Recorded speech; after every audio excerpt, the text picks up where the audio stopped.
What's cracking, everybody? How's it going? We're talking Legacy Steel and Sorcery EXP. Now, I managed to get every class to max level in Season 2.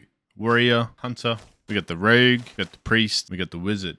Level 99. The very first step to get this much experience is to level up your bed in your lodge. So for Tier 1, we're going to need 5 rough linen. For Tier 2, we're going to need 100 gold coins and 20 cloud stem. And for Tier 3, we're going to need oak heartwood times 5, iron nails times 5, and 3 glint dust. As you can see, we have a rested XP cap of 1,350, which is the equivalent of 27 elite mobs. So rested XP, as you can imagine, is extremely useful.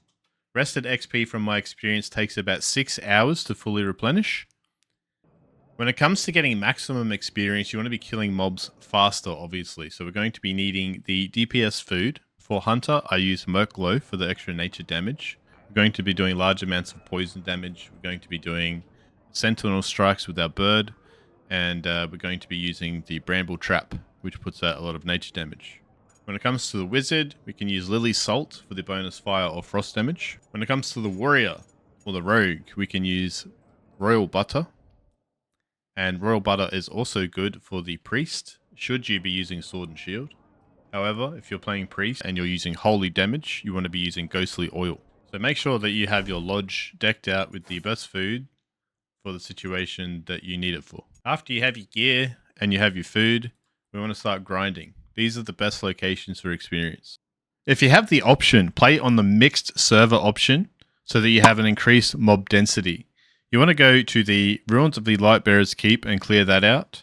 The Baron's Estate and the Lightfallen Cemetery. These are the predominant locations for experience points. If you have extra time in your run, I recommend going to the Stonefield Chapel. There's a bunch of experience in here. The Church of the Woods and also at the North Tower.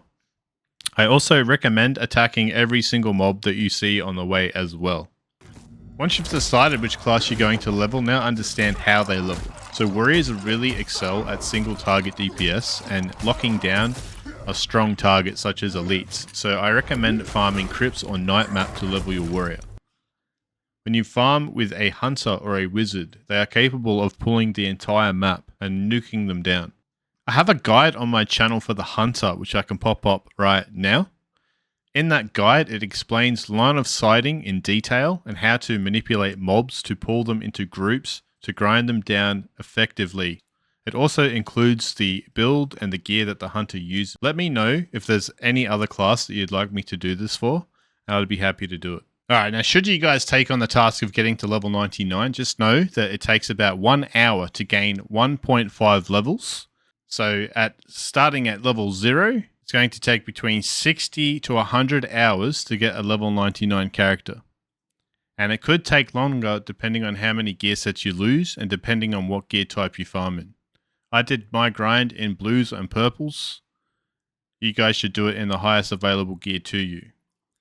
Should you achieve the level 99, you are granted a King's Satchel, which is a 6-slot soul pouch, which can be put in your safe from the lodge and taken into the next season in this current version of the game. I hope this guide helped. Have a good day/night, and I'll catch you guys later. See ya.